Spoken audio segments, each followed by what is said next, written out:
அனைவருக்கும் வணக்கம். Welcome back to மாதிரி சுற்றலாம் சேனல். ஸோ இன்றைக்கி என்ன வீடியோ பார்க்க போகிறோம் பார்த்தீங்கன்னா, நம்ம மேலமடை ஜங்ஷன் அப்ரோச் ஜங்ஷனுக்கு இப்போ கட்டிக்கிட்டு இருக்க மேம்பாலத்தை பற்றி தான் பார்க்க போகிறோம். நம்ம ஆவின்பால் ஜங்ஷனில் இருந்து மேலமடை வர இந்த பாலம் வந்து இப்போ கட்டிகிட்டு இருக்காங்க. ஸோ இதுக்கு வந்து 159 கோடி செலவில் இந்த மேம்பாலம் வந்து இப்போ அமைச்சிட்டு இருக்காங்க. வேலை வந்து ரொம்ப ஃபாஸ்ட்டாகவே நடந்துக்கிட்டு இருக்குது. வருகிற ஜனவரி மாதம் 2026 ஓப்பன் பண்ண போகிறதா ஒரு தகவல் வந்திருக்கு. இந்த மேம்பாலம் பார்த்தீங்கன்னா எல்லாருமே வந்து சிங்கிள் வேவாக இருக்கும்னு நினச்சிட்டு இருந்தாங்க. பட் இந்த ட்ரோன் வியூவில் பார்த்தீங்கன்னா உங்களுக்கே தெரியும், டபுள் வே தான்.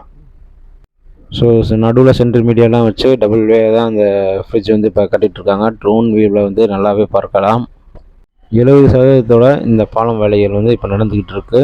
இன்னும் ஒரு 3 மாத கட்டத்தில் இந்த பாலம் வேலைகள் முழுசாக வந்து நிறைவடைந்துருன்ற மாதிரி சொல்லியிருக்காங்க. ஸோ என்னை பொறுத்தளவு இந்த பாலமோட வேலை வந்து வேகமாக நடந்தாலும் இந்த பாலம் வந்து அவ்வளோ பிரயோஜனமாக இருக்காது என்று தான் நான் நினைக்கிறேன். காரணம் என்னென்னு கேட்டிங்கன்னா, உங்கள் ஆவின் ஜங்ஷனில் வந்து இந்த பாலம் ஸ்டார்ட் பண்ணுறாங்க. பட் மேலமடை அந்த ஜங்ஷன், அதாவது கோமதிபுரம் மாராவத்தூர்லேயே வந்து இது வந்து இறங்கிடுது. இது வந்து அந்த 4 வே வர வந்து இந்த எக்ஸ்டெண்ட் பண்ணியிருந்தாங்கன்னா இந்த பாலம் மிகவுமே பயனாக இருக்கும்.